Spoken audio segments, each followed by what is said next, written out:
Nah, untuk mengingatkan anak Anda, udahlah nakal anak tetangga ini, ya kan pengangguran nggak berguna. Untuk mengingatkan anak Anda supaya anak Anda jangan seperti itu. Karena Anda selalu mengatakan pasti, jangan kau tengok itu anak si Parudian itu. Nah, mau kok kayak gitu, mau kok kayak gitu kan. Saya nggak suka dulu. Longor kali itu katanya. Mana kau aja kerjanya itu, mau kok kayak gitu, mau kok kayak gitu. Enggak, analoginya sangat jauh, Bentar dulu. Iya, bentar analoginya. dulu, bentar dulu. Ketika bapaknya ini bolak-balik bilangin si Parudian, anak si Parudian, anak si Parudian gitu loh. Cair bro. Barakallahu fikum, jazakallahu khair. Ketika ayahnya ini, seorang bapak ini bolak-balik bilangin anaknya si Parudian, anak si Parudian yang tidak bagus itu, bukan berarti bapaknya ini juga suka sama anak si Parudian, bukan. Tapi anak si Parudian yang nggak berguna ini, ya sering dijadikan bapaknya sebagai perbandingan supaya kau jangan seperti anak si Parudian yang nggak berguna itu. Menurut aku analoginya sangat ngomongin si Parudian. ya, menurut aku itu masih agak jauh. Jauh.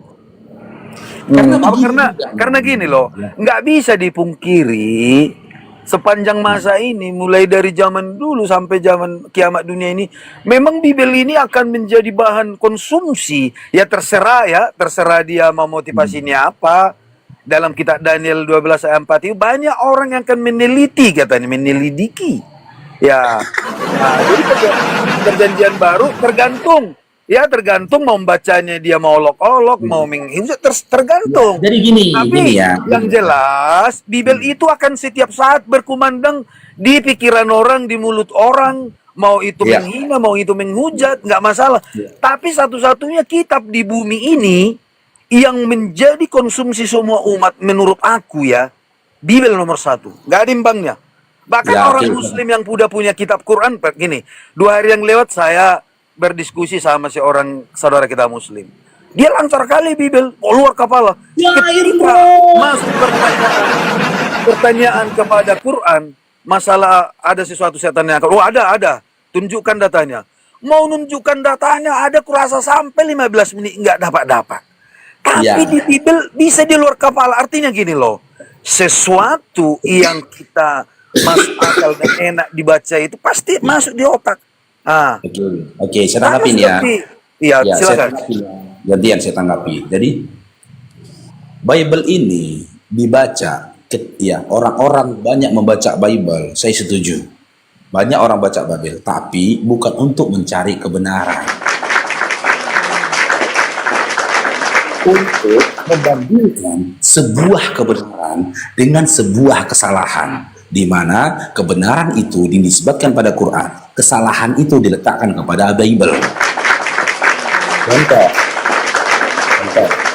ketika ada orang mau menyamakan antara Isa ibnu Maryam dengan Yesus, orangnya mau menyamakan antara Isa ibnu Maryam dengan Yesus, ya di dalam surah Maryam ayat 30, ya Allah menyampaikan bahwasanya Isa ibnu Maryam itu adalah hamba Allah, ya, dan di dalam ayat 34 sampai 34 dia mengatakan dia akan menjadi seorang rasul, kan gitu, dia akan menjadi seorang nabi dalam surah Maryam.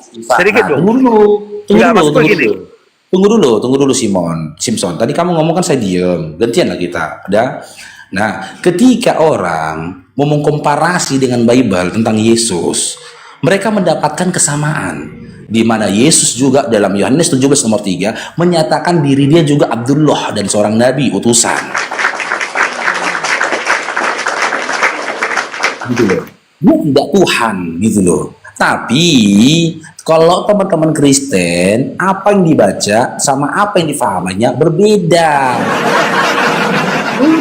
Contoh Yohanes 17 nomor 3. Inilah hidup yang kekal itu, bahwasanya mereka mengenal engkau satu-satunya Allah yang benar dan aku Yesus. Baca ayat 2-nya, di ayat 2-nya apa dikatakan? Tunggu dulu, nanti kita baca ayat 2-nya sampai kejadian itu nggak apa-apa, gantian lah kita, biar enak diskusinya. Ya? Bukan, maksudnya gini, biar gantian dulu lah kita, dengar dulu. Nanti giliran kamu ngomong saya diam, ya. Tadi kamu ngomong kan saya diam, gitu loh. Gantian kita, tunjukkan ajaran kasihnya. Saya ulang lagi contoh narasi saya ya, karena sempat buyar ya. Nah, contoh, teman-teman Kristen, ketika kalian mau baca Bible, apa yang tertulis di Bible kalian? Cain bro. Apa yang tertulis dalam Bible kalian dengan apa yang kalian pahami berbeda. Contoh, dalam Yohanes 17 nomor 3, Yesus berkata, inilah hidup yang kekal itu, bahwasanya mereka mengenal engkau satu-satunya Allah yang benar, dan aku Yesus yang engkau utus. Kalian membaca Yesus Tuhan. Yohanes 3 nomor 37, ya, Bapa yang telah mengutus aku, dialah yang bersaksi tentang aku. Rupanya tidak bisa kalian lihat, suara tidak bisa kalian dengar.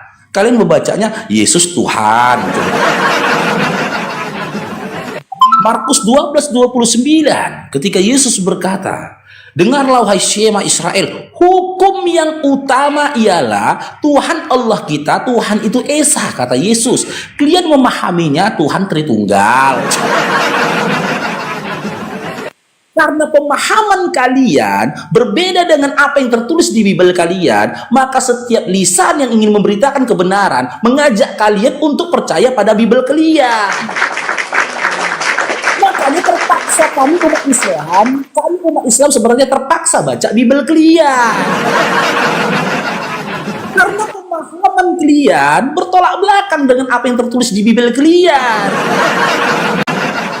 Terbaca kami jadinya, contoh ketika kau katakan Yesus Tuhan, kan terbaca kami jadinya, Simpson, tengoklah Dinda, dalam Yohanes 17 nomor 3, Yesus mengatakan dirinya utusan. Inilah hidup yang kekal itu, kan kau baca jadinya, inilah hidup yang kekal itu, bahwasanya mereka mengenal engkau satu-satunya Tuhan yang benar, dan aku Yesus yang engkau utus. Terus kau tetap berpendapat Yesus Tuhan, gitu.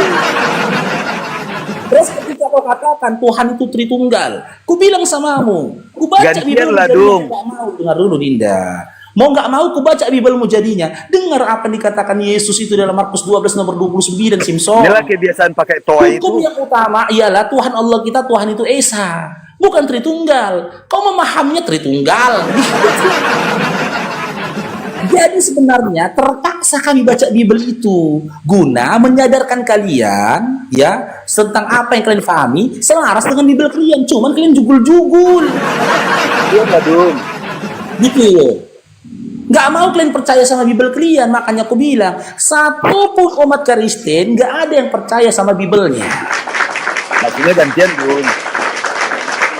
Gitu ya, itu alasannya ya kenapa kami membaca Bible, untuk mengingatkan kalian, menyadarkan kalian bahwasanya pemahaman kalian berbeda dengan apa yang tertulis di Bible kalian. Itu jawabannya. Silakan.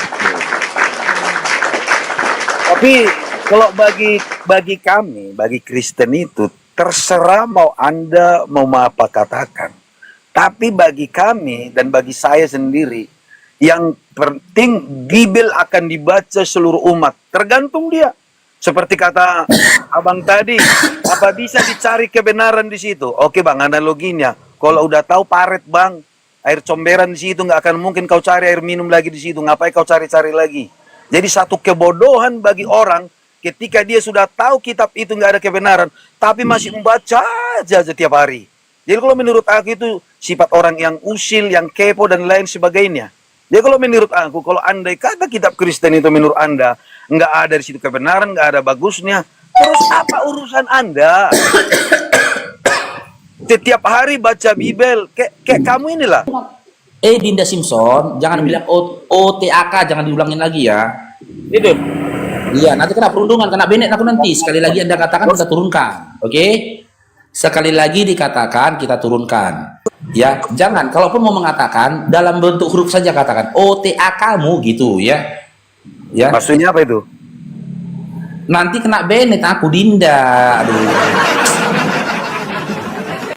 Iya, maksud saya Dijaga, bahasanya itu dijaga, jangan mengarah kepada perundungan, penghinaan. itu bukan perundungan gini. Ya, di firman Tuhan di Bible itu dikatakan, apa yang kau harapkan dari seorang itu, perbuat juga lah seperti itu. Jadi kalau Anda memancing orang, jadi siap-siaplah kau juga terpancing. Siapa yang gue pancing? Jadi gitu ada jawaban. Tapi gini aja, saya mau turun, jelas, apapun alasan saudara, yang jelas konsumsi Bible nomor 1 untuk seluruh umat. Mau Oke, kau saya bilang tanggapi di sana nggak ada ya. kebenaran, Mau kau bilang Saya di tanggapi sana ya. enggak semuanya kesalahan, terserah. Yang penting menurut saya, Bibel pasti kita nomor satu dibaca. Tidak Iya, akan oke, saya masuk tanggapi akal ya. engkau mencari air minum di comberan. Kalau memang kau Iya, anggap Bibel itu oke. comberan, itulah. Oke, saya tanggapin Dinda ya. Oke, Itu saya aja. tanggapi pertama Kalau tentang masalah analogi kami air. kekristenan itu, Ya benar dong. nggak ada urusan Anda. Itu juga bagian kami. Benar dulu Uruslah dari dia. agamamu. Kalau bisa kau cepat-cepat pergi ke sorga supaya bertemu Ya kau. ada. Oke. Gantian ya. Saya tanggapi analogi tentang air comberan tadi. Benar Dinda. Kami melihat kalian para oten minum air comberan. Oh enggak, urusanmu itu. Bukan urusanmu. Dengar dulu. Tapi karena kami penuh dengan kasih dalam hati kami, Oh, kami tidak ada tahu itu, tidak ada. comberan Saudaramu itu. mesti Dengar dulu, udah turun aja lah kau, udah nggak bisa kondusif lagi kau, kena pendek pulang dia kau. Ya, karena